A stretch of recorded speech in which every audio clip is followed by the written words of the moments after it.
like magic, having done absolutely nothing differently. It's in the correct aspect ratio. Google Pixel 9 Pro in the sea. Anyway, how you all doing out there in internet land? I guess there's a lot of you in the UK. It's about 1:15 in the afternoon in the UK. It is 8:15 here in Panama. For some reason, my computer can't quite remember what day it is or what the time is. I keep adjusting it. I keep on adjusting it to say, hey, I'm not in Dublin, Edinburgh, Lisbon, or London. But no, it seems very taken with the idea that it can't possibly change to Bogota, Lima, Quito, and I didn't see what the last one was. Hello, Diz. Hello, Martin Harrell. Hello to Martin Harrell. So to of a shortened episode today. So if you want to get your super chats in, you better do it quick, because otherwise we're not going to get confetti. Is when we do confetti on here, I could just blow the ash that's accumulated on this plate from the mosquito coil. I could just blow that at the camera. But then that might be a really bad idea if anyone's seen the movie Big Lebowski. Shouldn't get pressures funk to funk. Today we're going to be talking a little bit about trans rights and abortion, because to the shock of absolutely no one in the trans community or any trans allies out there, Baroness Kishwa Faulkner is backing abortion restrictions. Oh yes, she is. She's joined the gender-critical group of peers in the House of Lords to her boots to get a morning after pill. We'll get the doctors. This scheme allows the abortions under 10 weeks to be done, carried out. You just take a pill. And this was introduced during COVID. It was praised at the time for women, for reducing stigma, for helping vulnerable women who environments. If you're in a toxic relationship, if you're being abused by your partner and your partner gets you pregnant, there's a good chance you'll be tied to that partner for the rest of your life, or at least for the next 18 years, 19 years, while your child grows. And there will be court cases, there'll be police reports, there'll be all kinds of hassle, stress that you do not need, especially if you don't want to have a kid in the first place. This is now being framed as dangerous by critics, the same critics, I believe, who kiboshed the Assisted Dying Act yesterday in Scotland, and you had these motherfuckers, some stupid, I mean, you know, this is going to sound awful to say this, but I'm just going to say it, some awful gobshite who was like dying of cancer or something, going, well, I don't want to put myself to sleep. Okay, cool, good on you. You don't have to stop anyone else from doing it. Yeah, but if I was given the option to do that, I don't know what I'll do. Well, we'll find out. Fucking find out. You know what it reminded me of? Do you remember when J.K. Rowling wrote that fucking essay about how she was abused by her husband and that made her fucking, or her partner, and that made her hate trans people? And she said, you know, if the options had been available when she was younger, she might have transitioned. Oh, really? Really, JK? Oh, that's funny that you should say that, considering you write under a unisex pseudonym when you're doing the Harry Potter books and when you're doing those shit transphobic detective novels that you write. Hey, you go under the name Robert Galbraith. It was the name of a doctor from America, or a psychologist or something, who used to carry out, what was it? Oh yeah. The therapy to stop people being gay.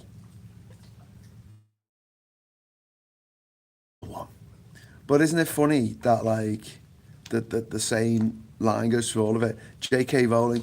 Well, if I had the option to be trans. I might have been trans. Okay, no one can be trans. And this woman at this court, my family and friends, considering I was going to die anyway, I mean, I might have taken it. Okay, cool. What's the problem? If you don't want it, don't do it. Same with these motherfuckers who go up against like homosexuality being itself. That doesn't mean you should stop it for other people. Fuck nuts doesn't want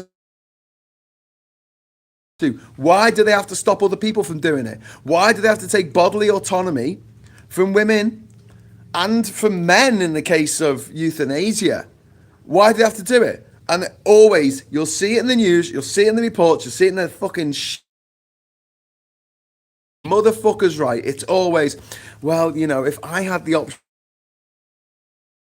gay, could you imagine? We need to stop everyone being gay. That's the fucking twisted mentality of these motherfuckers. But as well predicted by Rachel of this parish, she did say, she said it over and over again, first they come for trans rights, then they come for queer rights,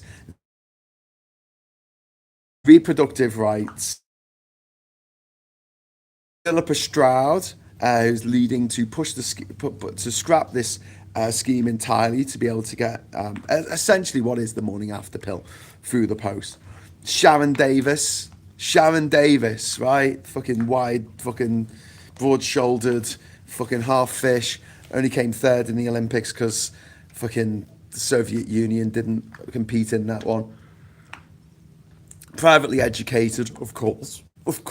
Privately educated, because she's a gobshite, you know? They don't teach you not to be a gobshite in private school. I just saying. Who wants to abortion law, and she opposes further decriminalisation. It's this little clique of vile transphobes. Oh, fuck my life. Just give me 1 second. Let's see if there's something I can do about this. No, there's nothing I can do about it. Bollocks. Shit. I've done everything I can. I've turned off the disturb, turned off the hotspot, tried to maximize.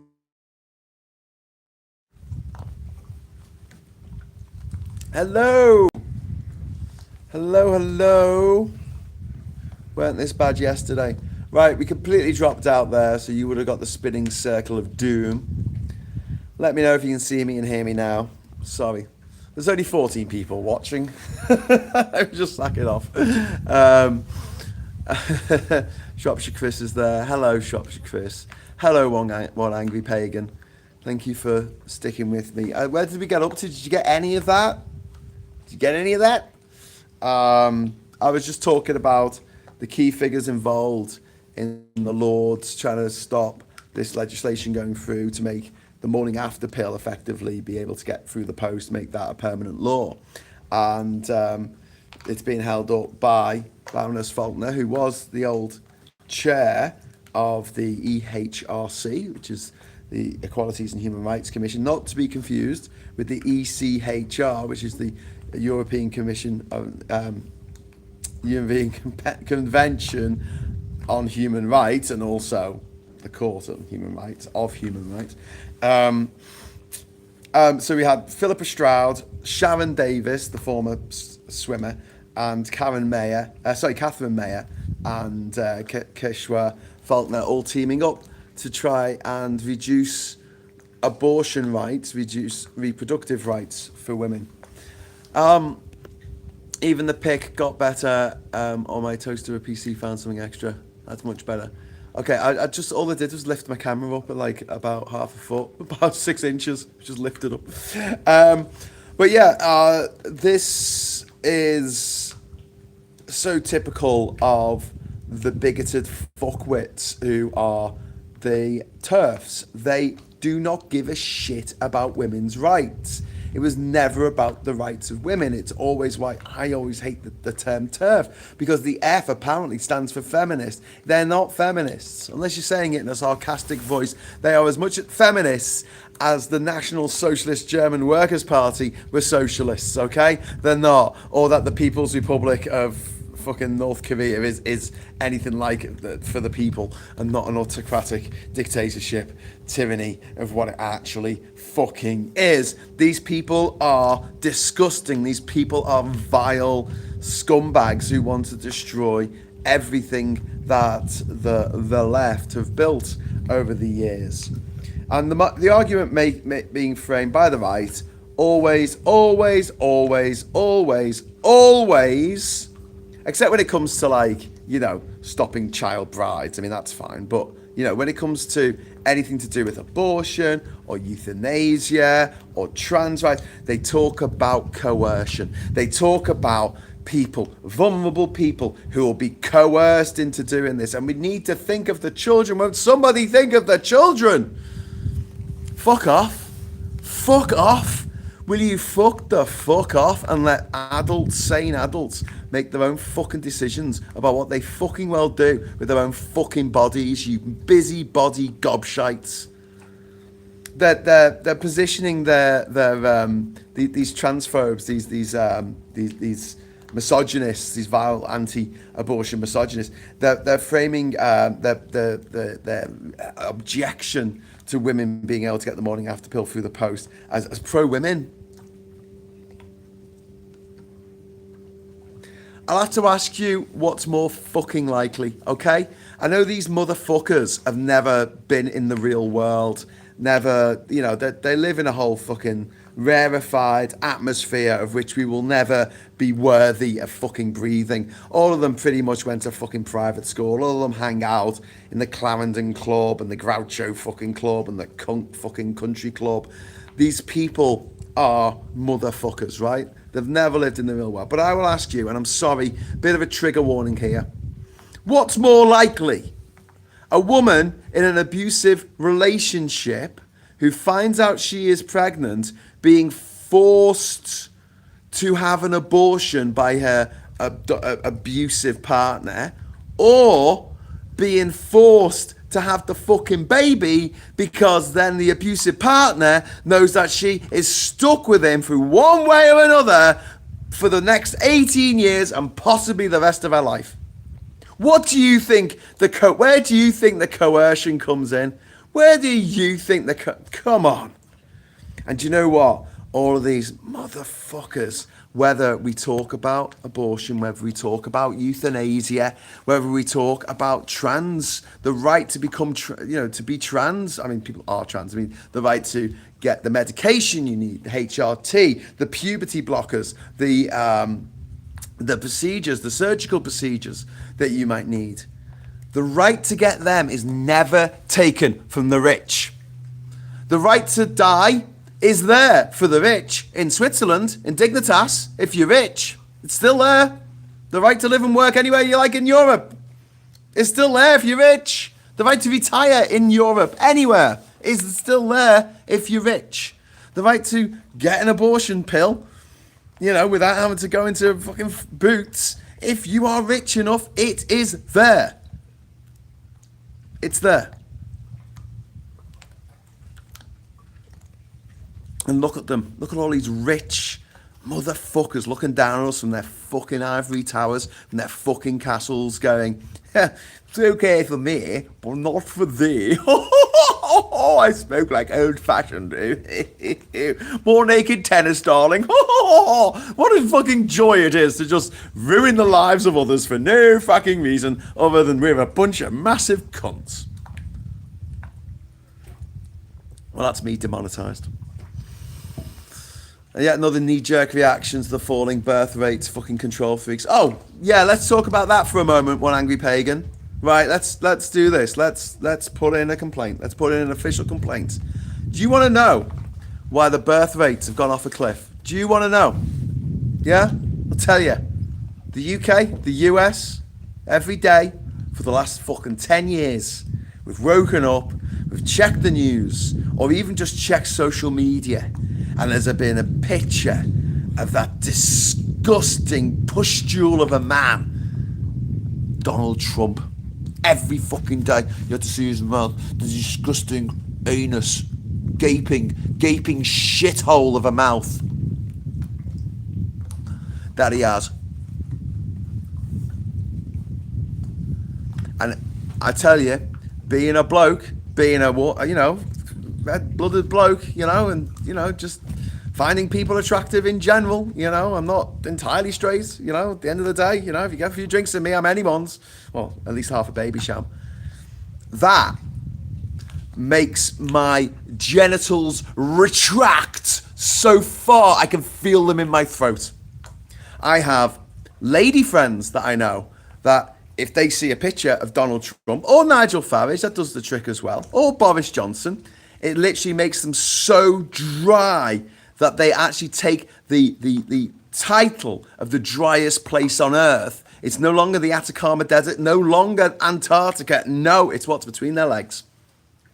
You want to know why people aren't having kids? It's because we are forced to look at the most repugnant human beings ever spat out of any motherfucker's twat. Every fucking day. That's why we're not having kids. That and we can't afford them. But I think my theory is funnier. I think we need to go to the BBC and do a petition or something to say stop putting pictures of Trump on. We've got to do this to help with the birth rate. What do you reckon? What do you reckon? What do you reckon? No? Worth mentioning that the government are allowing this to happen. Says, just click approve. Yeah? Well, it turns out that a third of all Labour MPs are still following J.K. Rowling. I'm glad that someone found that funny. Tee-hee-hee. It's true though, isn't it? Isn't it true? I mean, God, fucking... Whenever I share a news article about Trump, what I try and do, instead of sharing the actual article, because I know a picture of him will come up in the preview, I just take a screen grab of the picture with the with what he's written underneath, and then I just scrub out his face. I just scrub out his face with some orange, you know, on my phone. I go like that all over his face, and then put that on Facebook. Guy's fucking ugly. Jesus Christ, he's fucking ugly. And do you know what's really sick? The people who love him, they fancy him as well. They're really like fucked up. They're really, like, you know, they want to watch Trump abuse their wife, you know, sexually. They'll get off on it. They'll be in the wardrobe dressed as Santa Claus or Superman or something, watching, and they're like, yeah, Trumpy, yeah, she deserves it, women are scum, yeah. And they buy these NFTs of Trump with like a six-pack and stuff, and you're like, just really fucking grim. Really fucking grim. But yeah, so the classic, going back to this House of Lords bullshit about them trying to block women being able to get abortion pills, which they've been able to do since the pandemic. So it's been 5 years now, 6 years. 6 years women have been able to do this, and now they want to try, because they want to encode it in law. And these motherfuckers in the House of Lords who call themselves women who hate women. You know the girl with the dragon tattoo in its original Swedish? I think it was Swedish, the original book. It's called Men Who Hate Women. I think it's Stieg Larsson. I think he's dead now, but if he was still alive, he could write a sequel called Women Who Hate Women. It could be about all the TERFs. They talk about, you know, they use these classic moral panic tactics, talking about, you know, traffickers and misuse in for late-term abortions. It wouldn't fucking work. It wouldn't fucking work. It'd probably kill the woman if she used it too late in the pregnancy. It doesn't work like that. You know, someone's 8 months pregnant, they decide they don't want to have the baby. That hardly ever fucking happens. The only reason why women have late-term abortions, you know, in the 8th month or something, is because there's some kind of problem with the fetus. There's some kind of problem that's going to, you know, affect the mother. And it's a tragedy whenever it happens. It's just like a miscarriage for a woman who really wanted to have a baby is a fucking tragedy. But this isn't helping. This is not helping. And it's a rapist charter, isn't it? Oh, get a woman pregnant, and then she has to have your baby, and she has to stay in touch with you for the rest of her life, even though you raped her. It's so misogynistic, it's so grim, it's so disgusting, it's so fucking vile. Why aren't people kicking off about it? I say kicking up because I read that the wind was picking up. The wind is picking up. Okay, let me just unplug this. Please don't change the aspect ratio because I unplugged something. Just unplug the power. The power. Plug this in. While I'm plugging this in, I'll tell you a little bit about what we were up to yesterday. I don't know if anyone was watching. I think One Angry Pagan wasn't. Diz, maybe I saw in the chat. Hi, Diz. Let me just put this on. We were down here at the boat dock doing some amendments to the boat dock, some critical amendments. Here we go. Stillbirth is late stage abortion according to the page.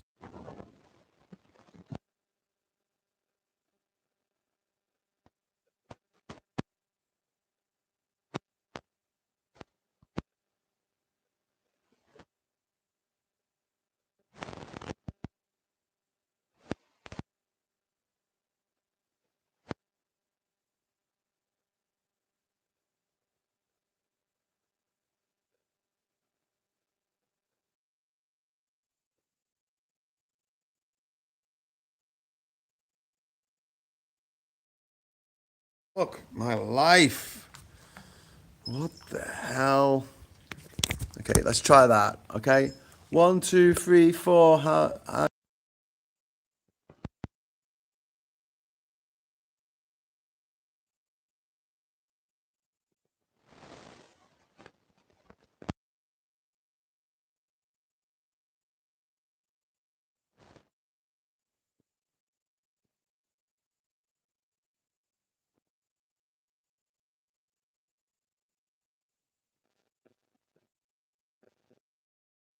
Well, that doesn't work.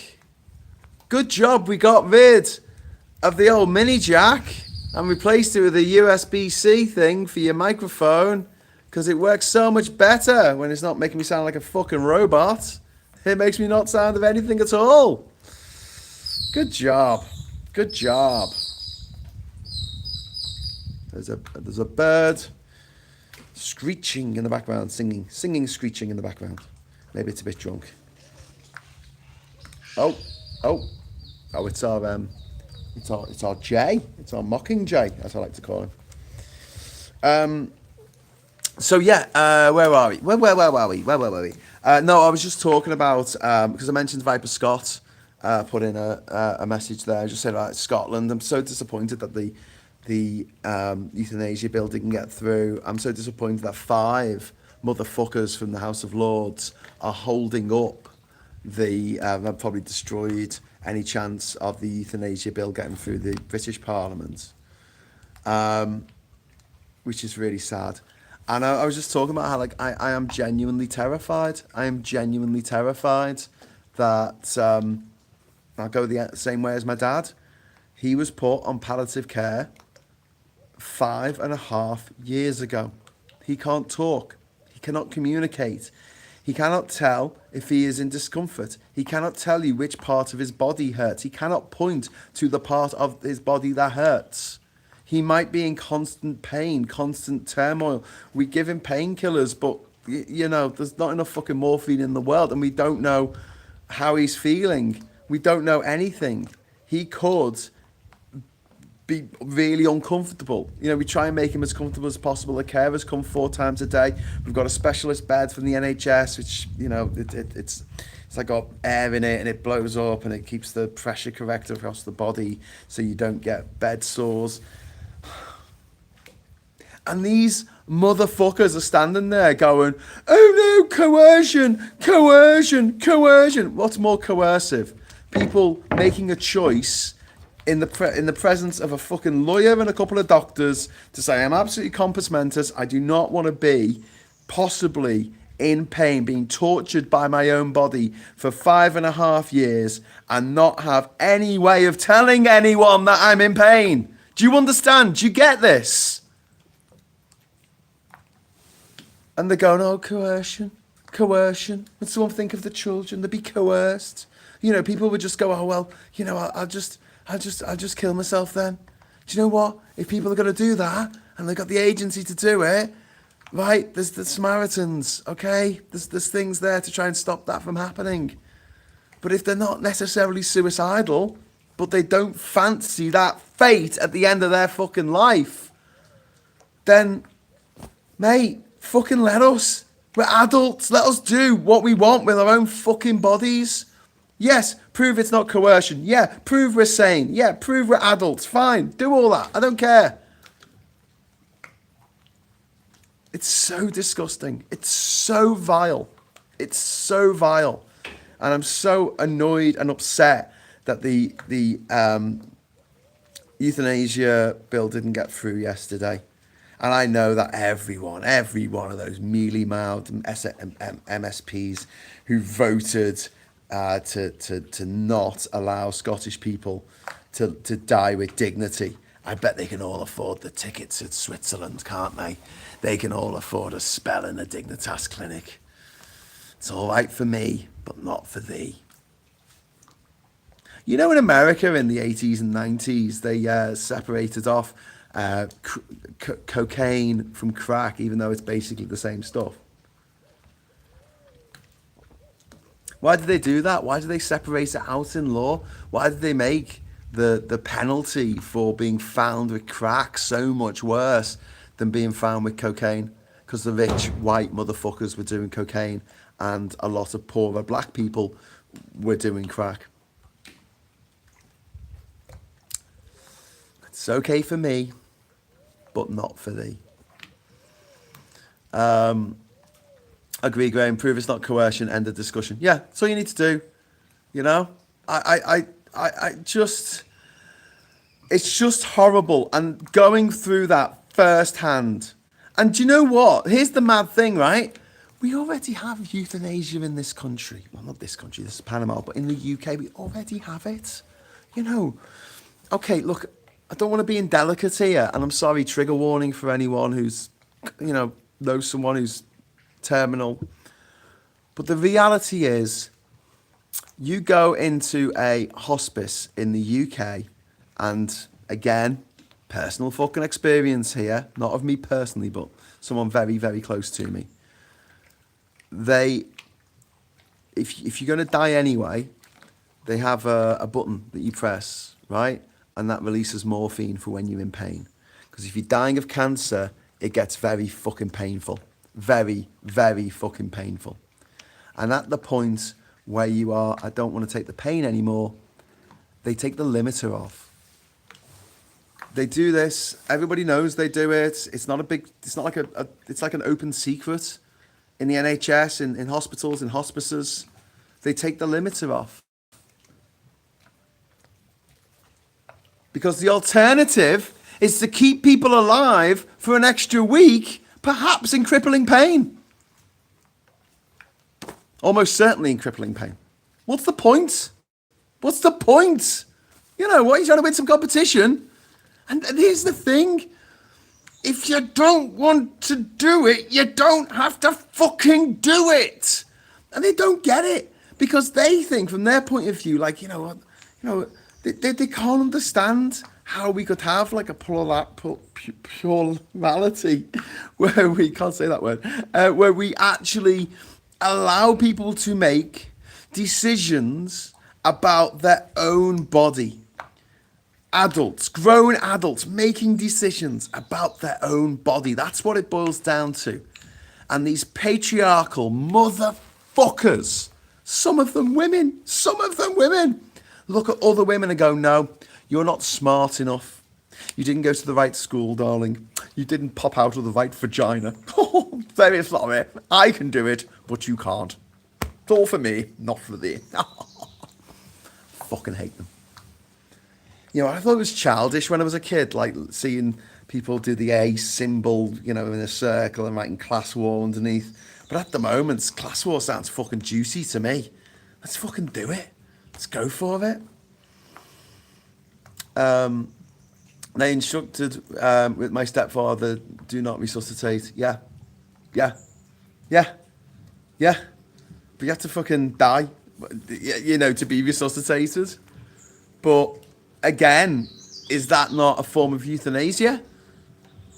And it's something that I think that these motherfuckers got in you know, their way.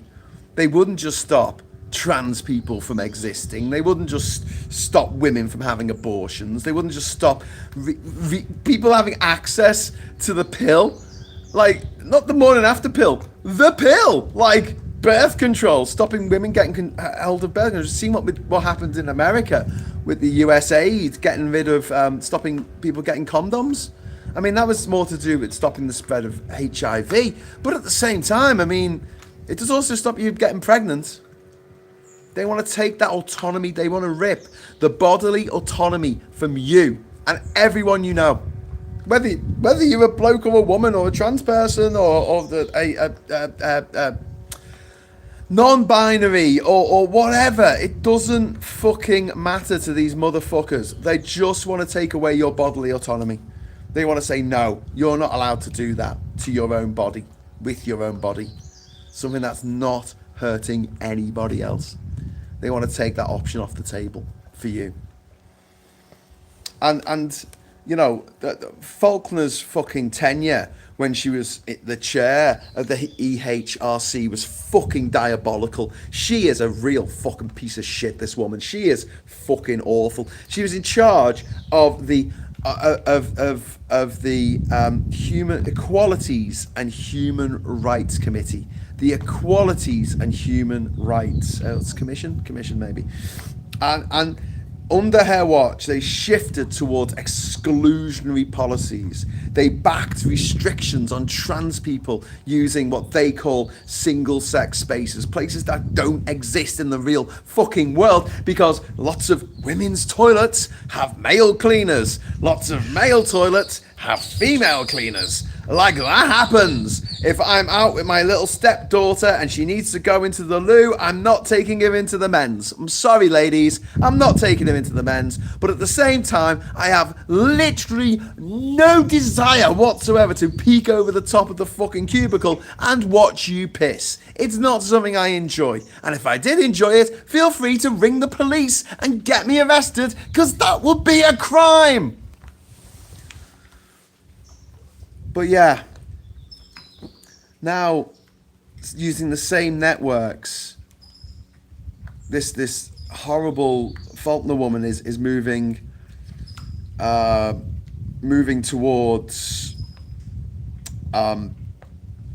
taking away abortion rights, trying to take away abortion rights, and the playbook is clear for anyone to see.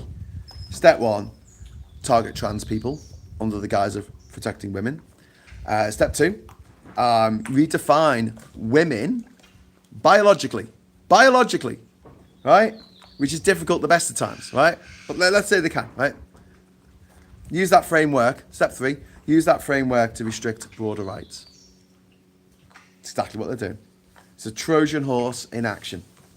State control over women's bodies, narrow definitions of identity, and this logic is now being extended to reproductive rights and bodily autonomy generally. You'll find it's the same people objecting to women having abortions, objecting to euthanasia, objecting to people having control over their own bodies. They're the same people who object to legalization and the regulation, the proper, sensible, grown-up regulation of drugs. They're the same people. They're exactly the same people. And they claim that they oppose coercion. That's what they're saying. That they're talking about coercion. Both the people who are anti-euthanasia and the people who are anti-abortion, they say that they are stopping a coercion while supporting policies that force women into clinical settings, that increase surveillance of women and limit private medical choices for women, especially women who are in abusive partnerships, in abusive relationships. Removing the access to get this stuff through the post makes women more dependent on the controlling environment in which they live. The actual effect is less autonomy, less bodily autonomy for women, less agency, more state control. And the real world impact, if the pills by the post is scrapped, is the immediate consequences would be reduced access to abortion for women in coercive relationships, but also rural women, women living out in the countryside, might not be able to get to the local Boots and have an interview and get the morning after pill. And then, increased delays in getting the pills will lead to later abortions. And if you care about the development of the fetus to a certain point and you think that abortion should be carried out before X many number of weeks, well, you're just making the bad situation worse then, aren't you? Aren't you? Also, it hits, it puts more pressure on NHS clinics. It also hits women who are poorer more. It hits disabled women who might not be able to get out of the house. It hits, as I said, women in coercive or abusive relationships. I suppose any kind of coercive relationship is abusive. And it also affects, when I say poorer women, what about women who've got no transport, Or you're going to take away their privacy because you're going to make them walk into an abortion clinic or walk into a sexual health clinic. But also, what if they've got no transport? What if they can't get somewhere? What if they work, right, in a rural area from Monday to Saturday? They work 10 hours a day, scrubbing the fucking floor. Sunday is their only day off, and there's no bus on the Sunday, as there is in where we are in Durham. There's no bus. What are you going to do? Fucking walk? I'm just going out for a walk, darling. I'll be back. I'll be back in 7 hours. Maybe. And Boots opening times are restricted on those days, so... And it won't mean fewer abortions. It'll mean just less safe abortions, less accessible and more traumatic abortions. These motherfuckers, Faulkner, and Sharon Davis, they want to make the whole process of having an abortion more traumatic for women. And this is a parallel amendment going along with blocking decriminalisation of abortion, which keeps abortion tied to criminal law, maintains a legal threat over women's decisions. It was a bit of a shock to many people. I think you saw the interview that we did last year with the Labour MP who was pushing for the complete legalisation of abortion in the UK, because up to that point I hadn't really realised that abortion wasn't legal in the UK. They managed to get through a bill for full decriminalisation, which is sort of like a halfway house. It's not quite what we wanted, but we'll take it, I guess, if we have to. But they're trying to hold that up now. They're trying to hold up the decriminalisation of abortion, period. And they're using this language, this really emotive bullshit language of Project 2025 and Trump and JD Vance talking about up to birth abortions, like this idea that you're 8 months pregnant and your belly's out here and you're going to take a pill and kill your baby. No, just that never happens. That's just Siri, tell me something that never happens. There you go. There's one. There are medical reasons for late-term abortions having to go ahead. Very good medical reasons for it. And that should not be against the law. And that language, up to birth abortions, is just designed to shock and to justify tighter regulations. Also, who's in on this? Nigel fucking Farage. That's who. Nigel Farage, he's in on it as well. And, the end game of this is to justify tighter regulations, to limit access, to reintroduce the stigma of getting an abortion, and to increase the legal risk for people going for an abortion. And why this is important is there was an institutional shift under Faulkner when she was in charge of the EHRC. They moved from right protection, which is what they were fucking set up to do, to this culture war battleground, moving into the fucking manosphere and Andrew Tate and Nigel Farage and Donald Trump and fucking Elon Musk's fucking Twitter. They wanted to focus on trans exclusion, on narrow legal definitions, and that is now spreading into broader rights. It's the same ideological framework we're talking about with, biological essentialism, saying that your gender is set at birth. No, it's not. No, it's not. It's absolutely fucking not.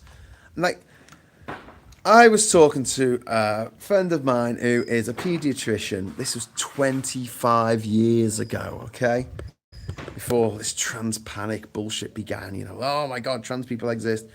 And he was telling me, as a fucking paediatrician, one of the main jobs he had was he'd be handed a newborn baby whose genitals went one or the other. And they had to do a little bit of surgery to make that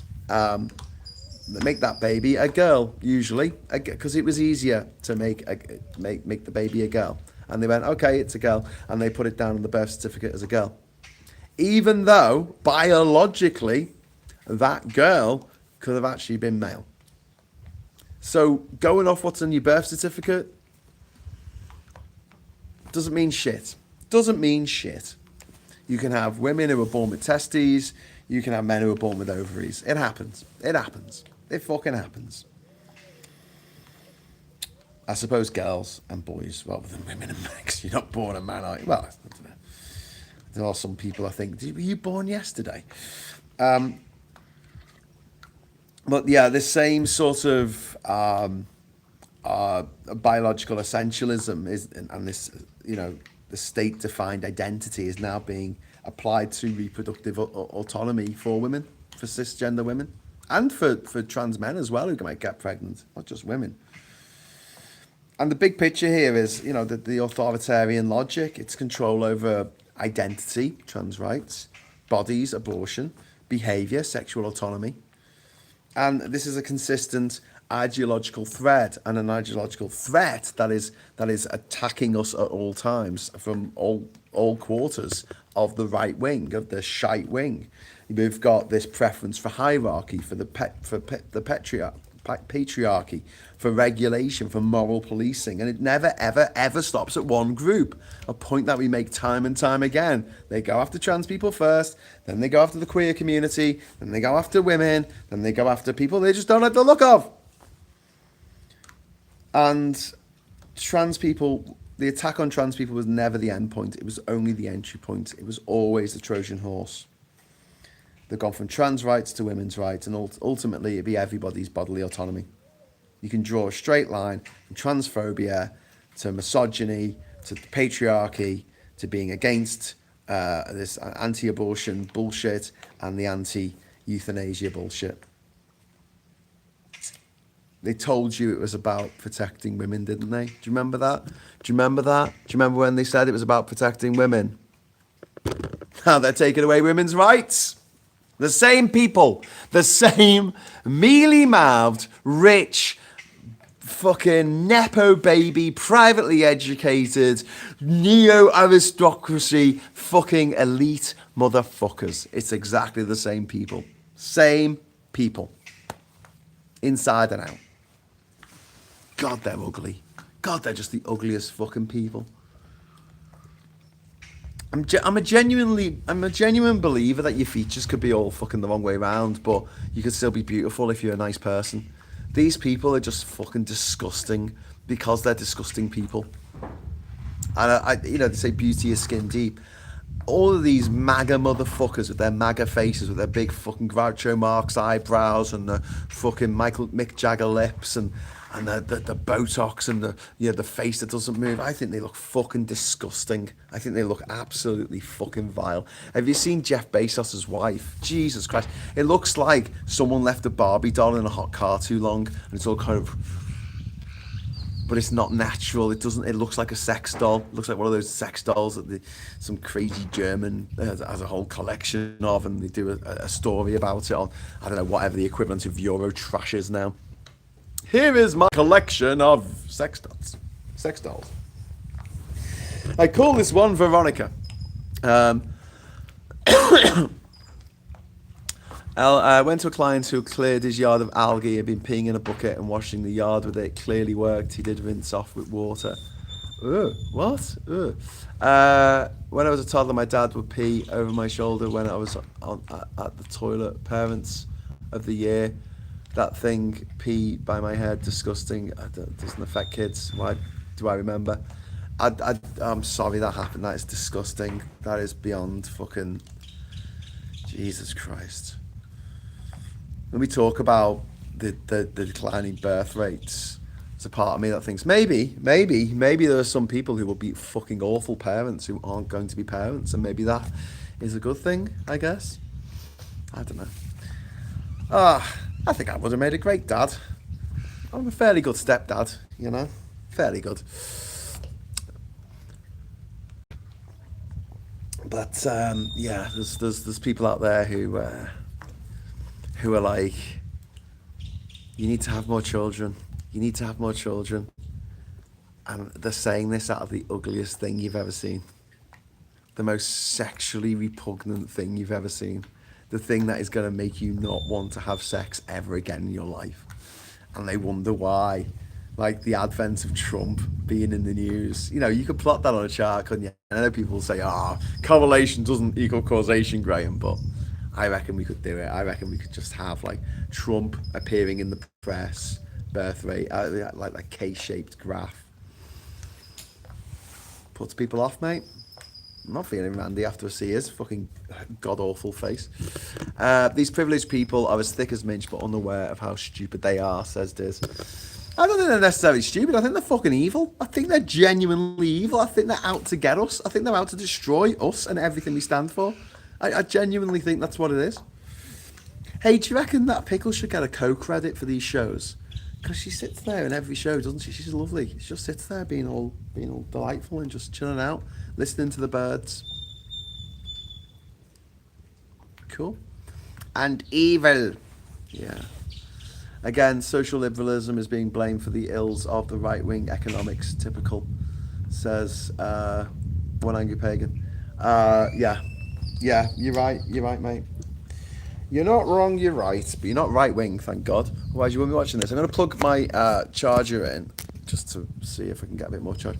I did that yesterday, and the fucking screen changed from 16:9 to 20:9. And I was like, what the And I was doing varnishing or something. DIY hormone site shut down. Reviews on private NHS HRT for trans people. This is an incompetence. It's coordinated malicious assault. Yeah, Gallifreyan completely agree. They're going after HRT now for trans women. And don't forget, like, there was a big stigma about HRT for a long time for cisgender women as well. And it was just fucking crazy, because if you don't get hormones, especially when you're going through perimenopause and menopause, you're likely to get fucking osteoporosis and all kinds of fucking horrific things later in life. To me, it's just like more of the patriarchy, keep women down.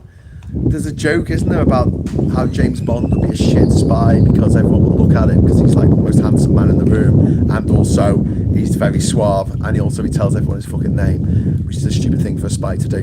But yeah, the best spies in the world would be a post-menopausal woman. That'd be the best spy, because everyone just ignores them.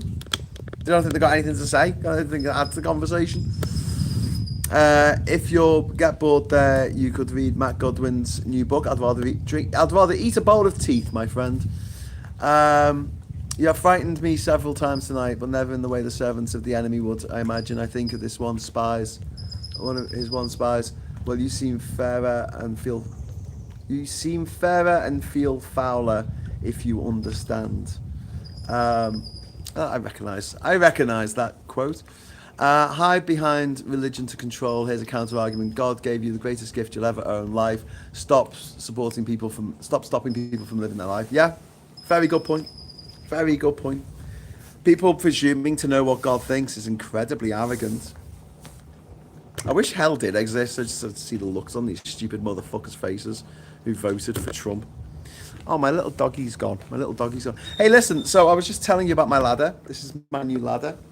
Dun, dun, dun, going all the way up. It's not actually for getting up into the rafters here, it's more for getting into the water. And it's going to go over there on the boat dock, and it's just long enough to go into the water. And I'm going to make it with a couple of blocks either side so it can't go left and right. And I'm going to put some grip. I've got some, the grip, sticky grip that you put on. I'm going to put that on it so that it doesn't get slippy. I'm also going to varnish it so it stays awesome for longer. It's going to get a bit of varnish, aren't you, young man? That brand new looking ladder was actually made from the wood that we got from the bodega when we knocked it down. We got the wood from that. We built that ladder, and also behind this other ladder. So move the camera, Graham. Well, that's put me in a pickle, hasn't it? I can't move the camera a couple of feet to the right because if I do, I lose signal, and I don't want to turn around the camera so you can see out to sea. Noisy fucker. Where's someone got such a noisy boat? Shut up with your noisy boat. Look at that.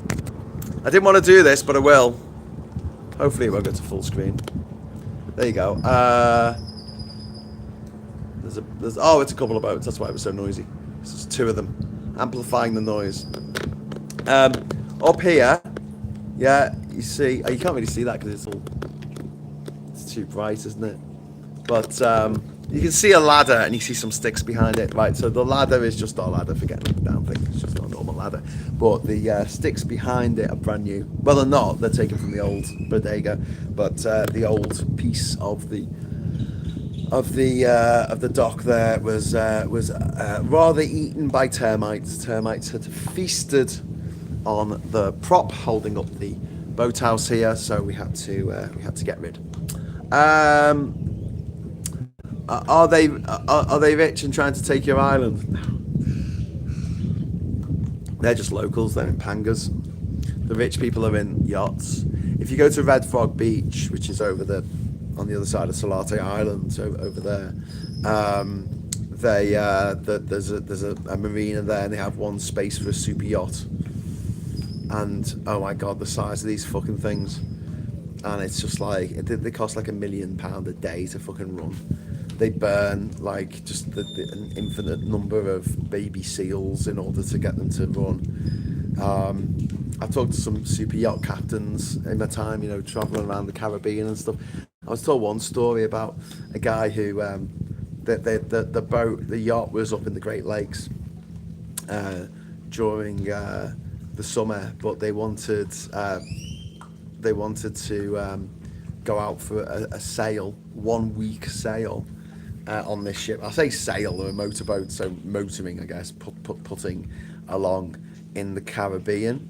So they paid an entire crew of people, like 20 people, to take their boat from the Great Lake, Lake Ontario or something, all the way down the east coast of the USA, past Florida, and down into the Caribbean, so they could spend 1 week on their boat, and then they got back into Antigua or wherever it was, and then they flew back. The family flew back, and the staff had to stay on the boat and take it all the way back up to the Great Lakes at a cost of millions. And also, it's a motorboat. It's not a sailboat. It doesn't have sails. It's just pumping out toxic gas in all directions, burning the dirtiest fuel imaginable, bunker fuel. Ironically, I want to call that Blackchester J Silent Bob.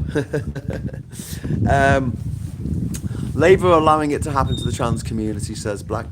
People who defend them disgust me. Yeah, refuck would be worse, but Labour are doing it to us. Yeah. And I don't think, I completely understand it's not good enough to say, oh, well, refuck would be worse, the Tories would be worse.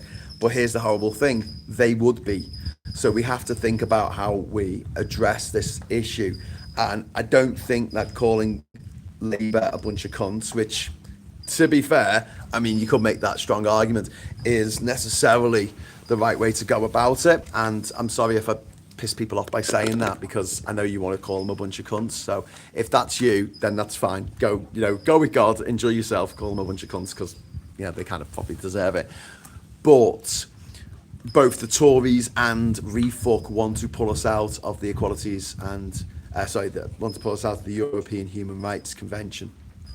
Right, and once that happens, then all bets are off.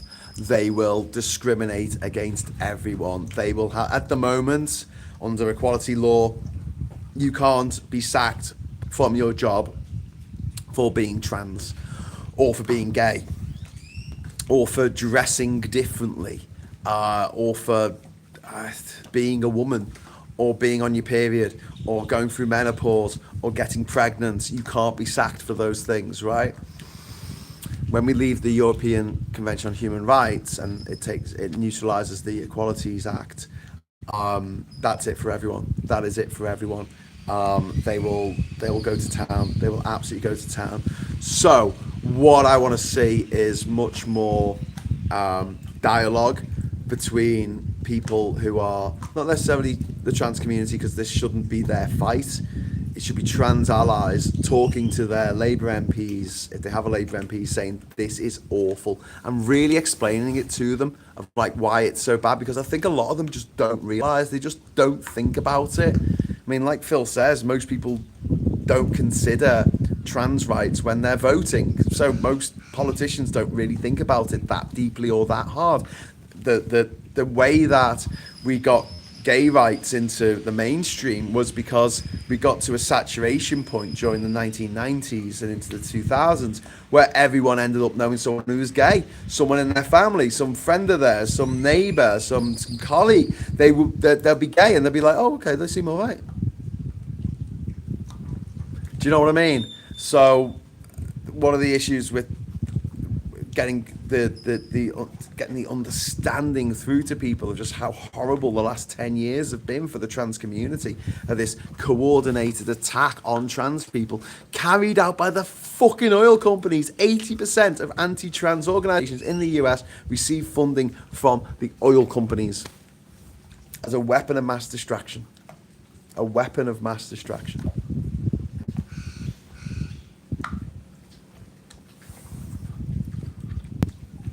Infuriating doesn't even begin to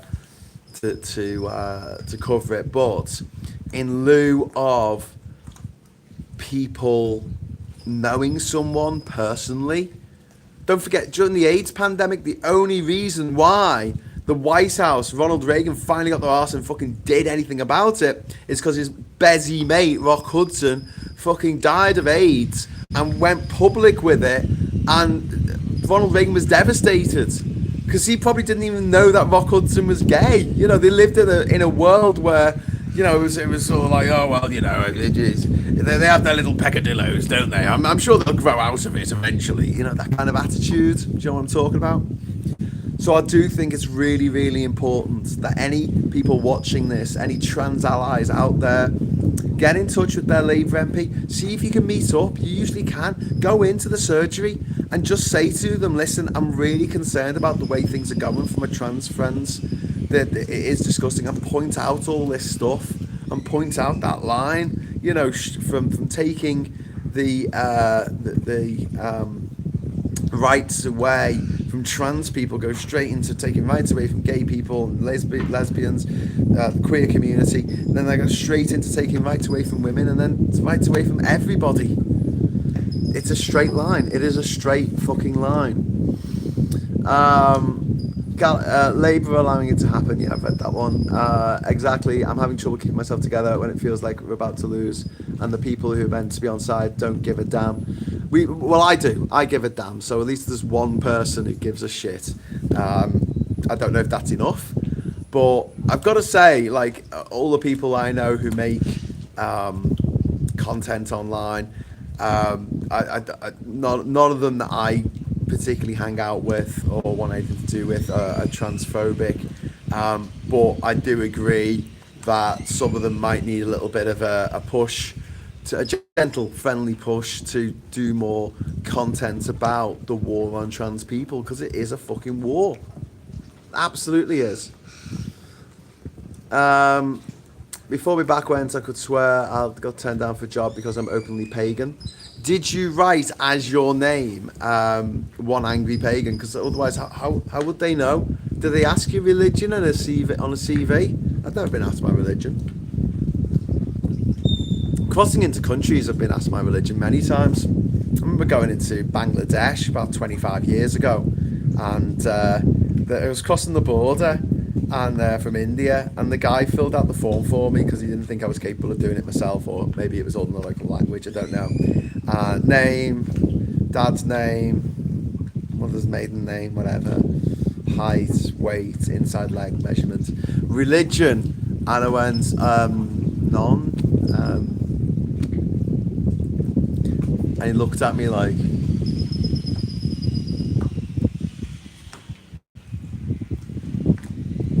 I'll put Christian. I was like, afterwards I found out that it's actually illegal pretty much to be an atheist in Bangladesh. Pretty much illegal. I mean, I don't care which god you worship as long as you worship a god. I agree, but you know, my view on the people on our side of the fence, almost silence. I check their streams and social media regularly. People we both know, says Black Dot Dot. Yeah, but I think the way to get this onto their radar needs to be more like, I don't know. I think maybe we need to be a bit more sneaky about it. Maybe we need to invite people on to talk about something and then just change the conversation to trans rights. Maybe. I don't know. But it's also the fact that I'm quite lucky on this channel because, first of all, I don't need money. So that's great. You know, if I do a whole 1 hour and 2 minutes of a show and don't get any super chats at all, that's fine. You know, I can just grow a coconut in the back garden there. But yeah, most people need money to live. So they need money to pay the rent.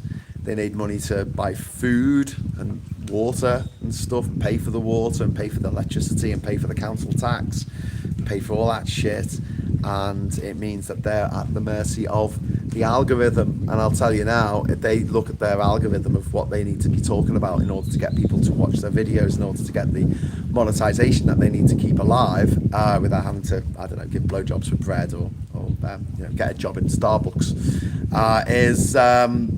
you do a video about how much of a gobshite Trump is, because people watch that.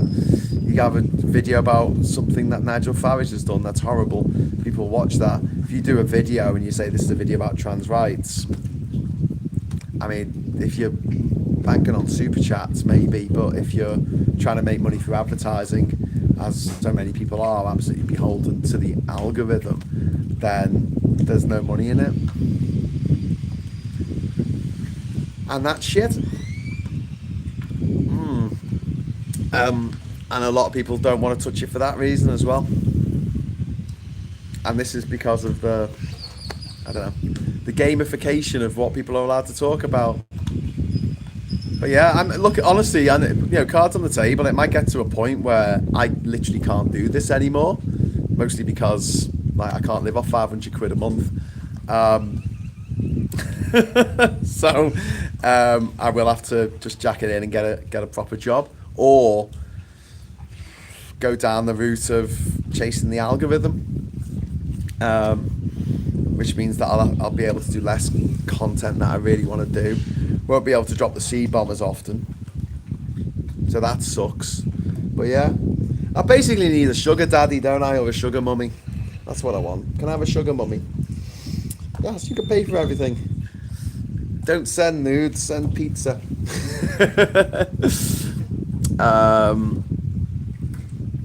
5.5 staff gives me away in 5.5 foot staff kind of gives me away in an interview. You bring your dog to an interview. I'm not being funny here, mate, but that's not making your life easier, I don't think. I don't know. I just feel like maybe that's not something that normally happens in interviews. I don't know. I've not been to many interviews in my life. I went for one with Labour to try and help them with their comms. It was on my birthday as well. It was on my birthday. Went down to speak to Labour. And they were just like, oh, we don't really do much with our digital stuff unless we're... And that was the other time. I've been to see them twice, actually. One time I actually went for a job, though. Trying to coordinate different content creators. And they were like, no, not interested. We're going to get an agency to do it instead. Fucking agency. Don't know what they did with their agency. Didn't give me agency. It was really annoying because it was on my birthday. So it meant that I couldn't spend my birthday with Catherine, which I normally do, and I couldn't spend it in Liverpool for Global Scouts Day, which is what I normally do. And I couldn't do a fucking live show on my birthday, which is usually quite lucrative because people give you super chats on your birthday because they feel sorry for you for being so fucking old. But yeah. Actual walking sticks were no good for me back, and I hate how wobbly crutches are. Oh, sorry. I thought when you said staff, I thought you meant your staffy. I thought you were bringing a 5.5 foot fucking super dog to your job interviews, and I was like, what? Why would you bring your dog to a job? Sorry, mate. Don't mean to laugh.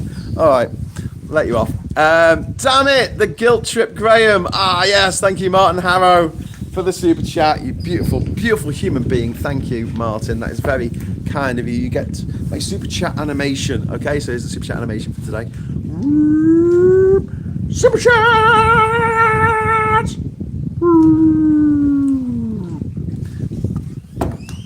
Thank you for the super chat. Yay, £2. Yay, thank you. Right, anyway, so yeah, I'm gonna have to go very soon anyway, because just like yesterday I got a lot of shit to do.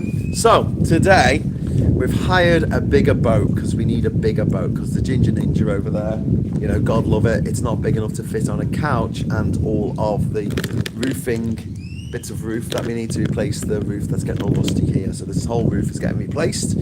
So we need 16 of these sheets. Each sheet is about $35. Do the maths. We also need a couch for the house, so you can sit down in the couch on the house, and the house on the couch. So I need a cheap couch. I don't know if cheap couches exist, but I don't have a budget for a very fancy one. I just get pretty basic couch.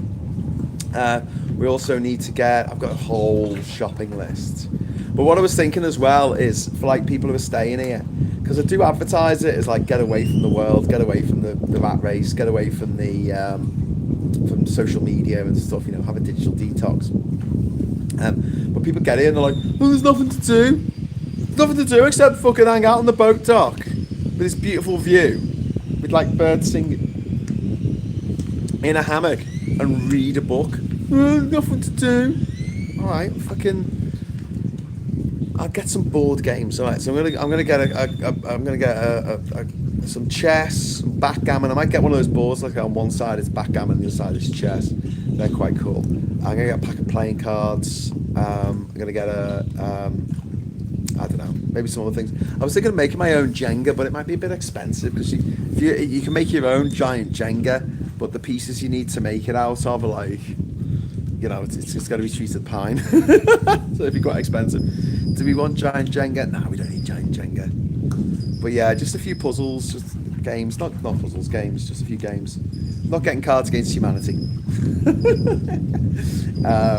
But we're doing that. Got to get a few more panels, wood panels at the front of the house before we paint it. I think I'm going to paint it white with red trim. So where there's a bit of trim, it's going to be red, and the rest of it's going to be white. And that's going to seem like the colours of everything. No, orange. It's going to be orange. It's going to be orange because it's Ginger Island in it, and ginger's an orangey colour, I guess. Maybe I can find a ginger colour. Is there a ginger colour in the Pantone fucking index? Don't know if I'll be able to get any ginger coloured paint.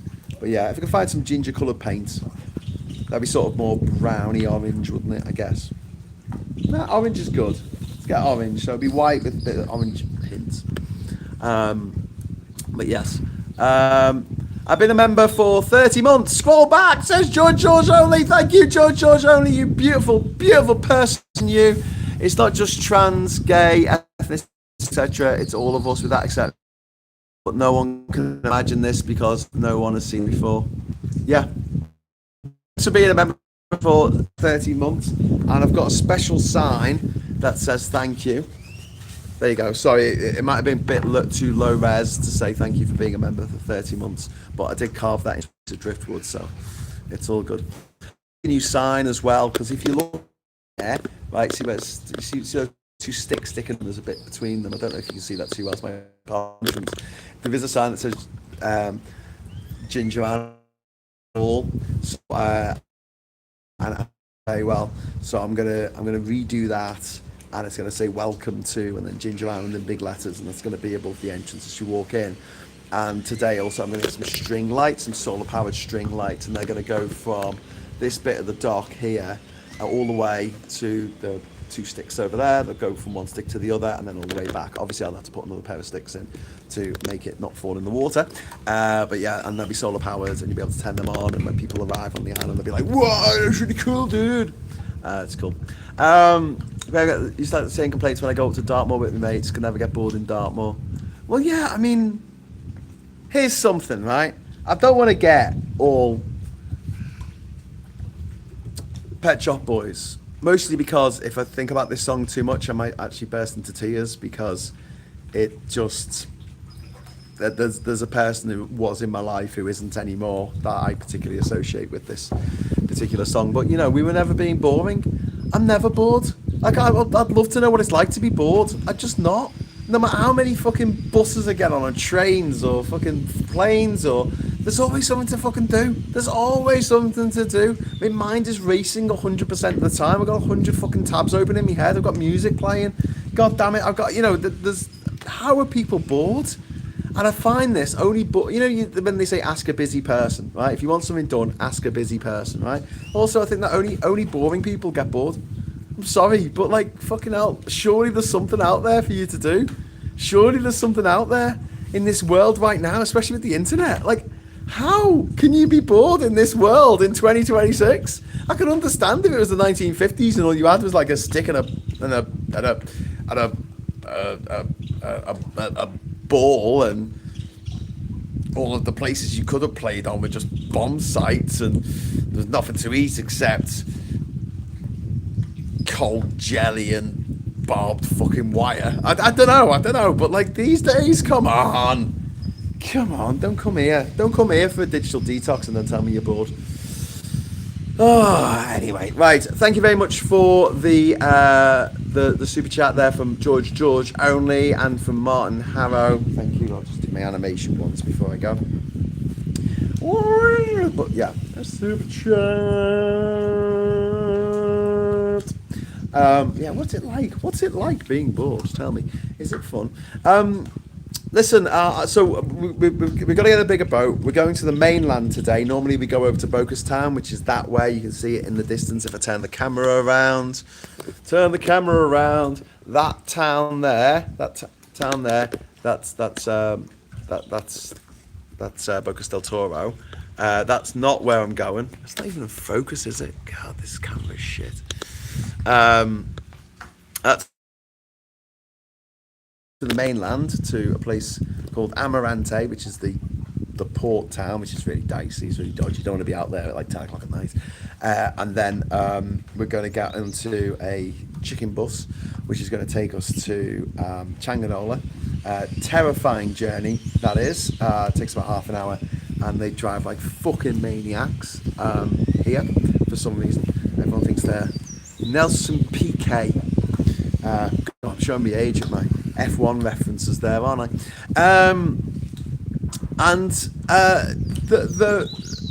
We've got to get there, buy all this stuff, buy a new sofa.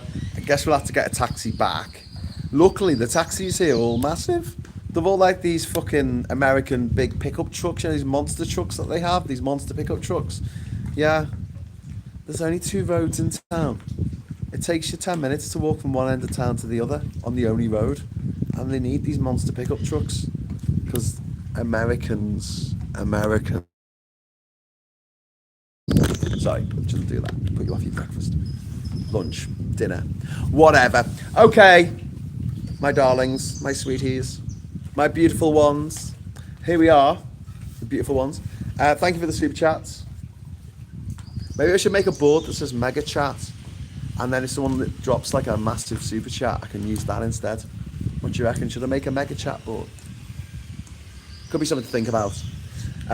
Is Graham gone for good? Oh no! Have I disappeared again? Sorry, old chap. Let me see. I'm back. Hope. Hello. I hope I'm back. You're here. Still up for me. Okay, sorry. Is Graham gone? The old Graham is. Graham can't come to the phone because he's dead. That was the old Graham. The one who thought live and let live. Now I'm like, live and let die. For all these horrible people who want to make our lives a misery. Say Something by James really gets me. My granddad was called James. Went to see him in hospital before he died, and it was playing on the radio when he got in the car. Oh, Martin, I'm sorry, mate. Yeah, a particular song that reminds you of a particular person, especially if they're not with us anymore. Yeah, it can be a bit devastating. But Being Boring by the Pet Shop Boys, I mean, I couldn't think of a more perfect song for that particular situation. Anyway, although I think Being Boring was actually about the AIDS pandemic. Obviously, there's got that line about some are here and some are missing. If you hear me talking on the wind, we must remain perfect strangers, says Dart 4x4. Thank you very much for that. Okay, so yeah, like I was saying, I've got to go into town. I've got to go onto the mainland. Got a big, 1.5 hour journey to go and get a sofa, and then it's a 1.5 hour journey to get back. We've got a lot to do. Ishmael's already up and cutting wood for the extension of the walkway all the way to the house, because for some reason we stopped it a bit away from the house. I don't know why we did that. I think it was something to do with affordability crisis. But yeah, it's all good, and I do really appreciate you lot for turning up in the afternoons for these shows. It's going to be at 1 o'clock or just after 1 o'clock, because I'm probably going to be fucking around with my phone for 10 minutes to try and get it to work. Every day that I'm here, so we've got another 2 weeks here on the island. So please, join us on for these island brews. And like I say, during the day, I might do a little impromptu live thing where I go out and say I'm out in Changanola, or I'm out in Amarante, or I'm out on a boat, or I'm out in Buxton, and do a little video for you. Yeah, does that sound good? So watch out for that. And until I see you again, I just want to say, also before I go as well, you can find me on Facebook pretty easily, right? It's Graham David Hughes, right? It's my website. It's my my handle for a lot of social media is at Graham David Hughes. So find me on Facebook and follow me, and then you get updates there as well, because I'm posting pictures of what we're doing on the island and things like that, and lots of pictures of me and my cute little dog, who seems to have fucked off to go and hang out with Ishmael instead. It's okay, I won't take it personally. But yes, thank you very much for watching, and until next time, I'll say hello, good evening, welcome, and goodbye.